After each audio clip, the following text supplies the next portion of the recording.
Yo, yo, yo, yo, yo, yo, yo. Yo, yo. What's good with it? It's the homie MACK, music, art, culture, knowledge.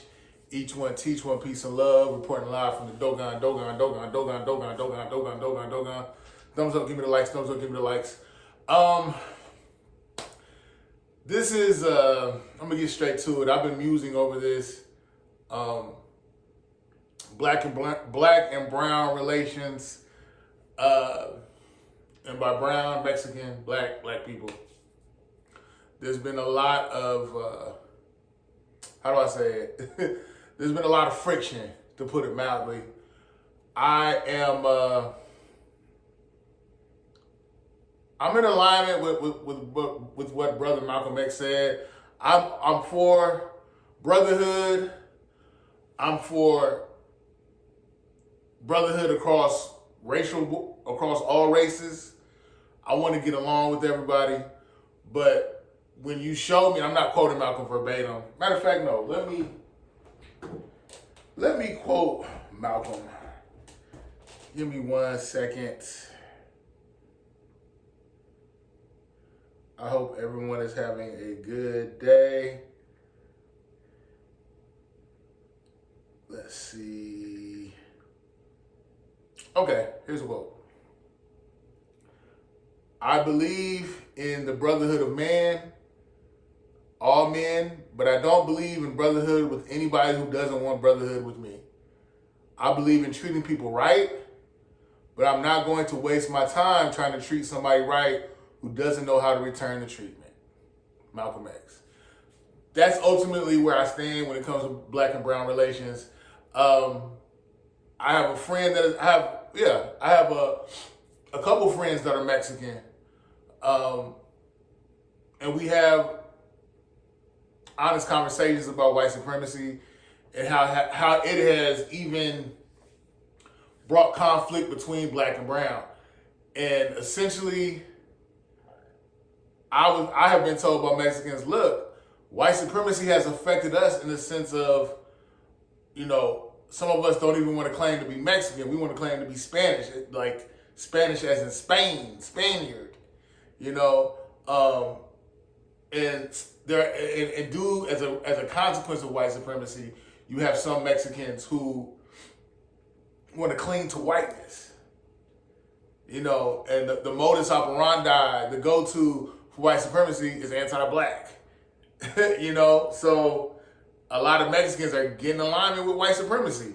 They want to be, some of them even define themselves as white.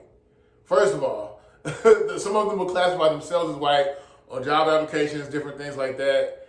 And then they know, okay, so I cling to whiteness. I want to be white adjacent. And again, the modus operandi, the go-to, the main play of white supremacy is anti-blackness. So they claim they're white, they'll claim being adjacent to whiteness, and at the same time being anti-black. That's the play for a lot of Mexicans. Okay?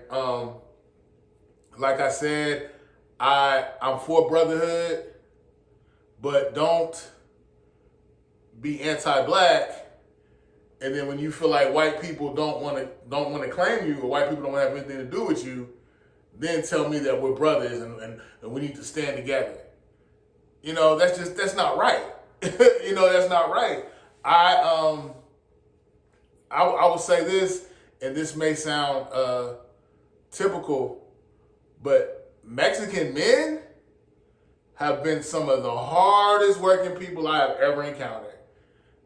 Like, seriously, some of the hardest working people. They want to do things to take care of their families. They want to come to this country, America, for a better life. And I respect that. I can say I've actually encountered some Mexican men who have made me look in the mirror and ask myself, how hard am I going?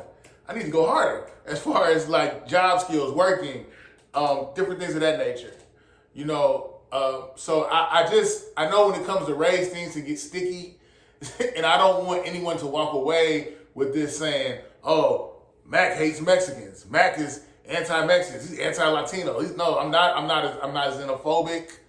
I don't hate nobody. I'm for the brotherhood of man. But if you so choose not to want to be a part of that brotherhood with me, I'm not going to force it on you. That's all I'm saying. Yeah, so I've heard some people say, well, black people, everything going on in LA right now with the protests and the rioting and the military being sent, like, black people stand down. That's not our fight. And I want to say this. It is our fight because all life is interconnected. At the base of it, we should all look at it like, these people are being persecuted for protesting, peacefully protesting, for what I was told. So if they'll do that to them, they'll do it to you, black man, black woman. Yeah, so I get it. So I get why we should be concerned.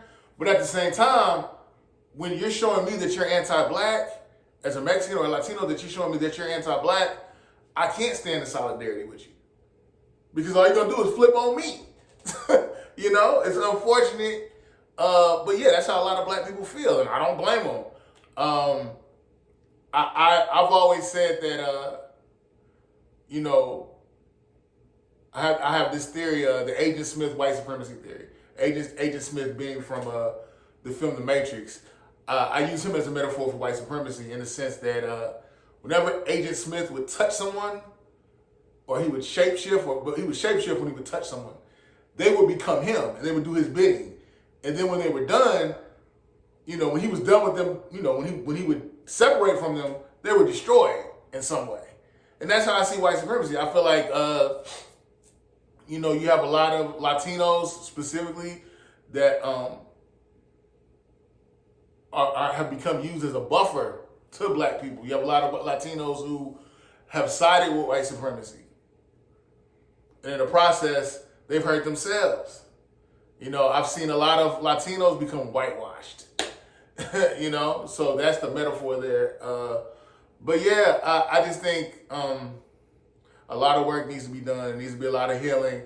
I've had conversations with brothers from Compton, brothers from Watts, brothers from South Central that have just told me flat out, like, man, some of these Mexicans, they're worse than white people. They're more racist than white people, than some white people. They done bought into the play of white supremacy so hard, and they were saying pretty much, they were saying, look, like, the face of power may change, like, let's say, what do they call it, the browning of America,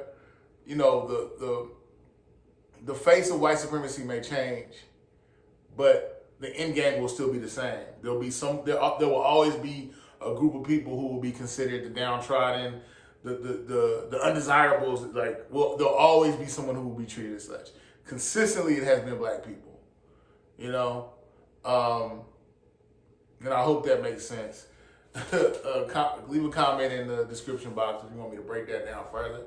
Not the description box.